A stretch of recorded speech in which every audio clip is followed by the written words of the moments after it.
අපේ අවසාන පන්ති බාර ගුරුතුමා ලහිරු කිසාන්. ඉතින් කොහොමද අපේ අවුරුදු උත්සවය ගැන මොකද හිතෙන්නේ? ඇත්තටම හාමුදුරනේ මේ පොඩි ළමයින් ගැන කතා කරද්දී එයාලා ගොඩක් කැමති විනෝදයට. එයාලට සතුට දෙන්න ඕනේ. ඒ වගේම එයාලා ගොඩක් කැමති ගොඩක් සෙල්ලම් වලට. ඉතින් මේ අවුරුදු උත්සවය කියලා කියන්නේ අපි හාමුදුරනේ මේ පොඩි ළමයින්ට ගොඩක් මේ සතුට කියන දේ ළඟා කරන එක. මොකද කියනවා නම් එයාලගේ ජීවිතේ එයාලට සතුට තිබ්බේ නැත්නම් එයාලට එයාගේ ජීවිතේ සාර්ථක කරගන්න බෑ. මොකද සතුට කියන්නේත් එයාලගේ ජීවිතේ එක්තරා අවස්ථාවක්. ඉගෙනීම විතරක් නෙවෙයි හාමුදුරනේ.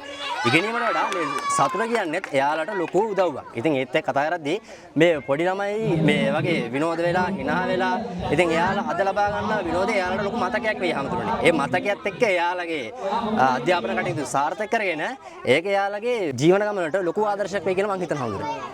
ඒ වගේම අපේ දහම් පාසලේ ඉතින් විශේෂ දෙයක් තමයි තරුණ ගුරුවරු දෙපළක් පිරිමි පාර්ශවය හැටියට කටයුතු කරනවා. ඉතින් අපිට ශක්තිය ලබා දෙන එක ගැන අපිට ගොඩක් සතුටුයි. අපේ දහම් පාසලේ ඉගෙනගෙන අධ්‍යාපන හදාරලා දැන් ගුරුවරයෙක් හැටියට කටයුතු කරන එක ගැන මොකද හිතෙන්නේ? ඇත්තටම හාමුදුරනේ මට සතුටුයි ඇත්තටම. මොකද කියනවා නම් මම දැන් දහම් පාසල අධ්‍යාපනයට අවසන් කරලා මම පාසල අධ්‍යාපනයට අවසන් කරලා එහෙම විභාග ඉවරලා එද්දී හාමුදුරුවෝ තමයි මට කතා කරේ මෙහෙමයි දහම් පාසල වැඩ තියෙනවා එන්න කියලා.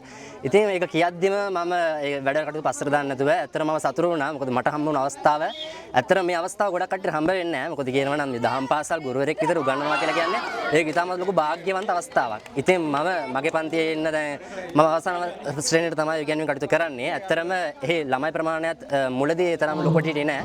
නමුත් පසු කාලීනව දැන් ළමයි ප්‍රමාණය වර්ධනය වෙමින් එනවා. ඉතින් ඒ ගැන මට ලොකුට සතුටුයි.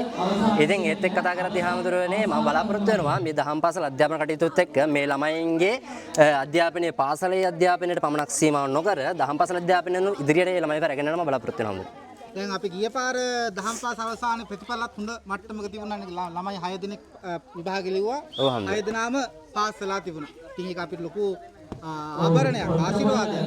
ඉතින් අපි මේ පාරත් බලමු නේද ළමයි ටිකක් හොඳ ප්‍රතිඵලයක් කරා යන්න. ඔව් හාමුදුරනේ අත්ත වශයෙන්ම ගොඩක් මේ පාර මට ගොඩක් සතුටුයි හාමුදුරනේ. අපේ පන්තියේ ගොඩක් දක්ෂ ළමයි ඉන්නවා. රචනා ලියන දක්ෂ ළමයි, ගොඩක් විචාරයේ බුද්ධිය තියෙන ළමයි.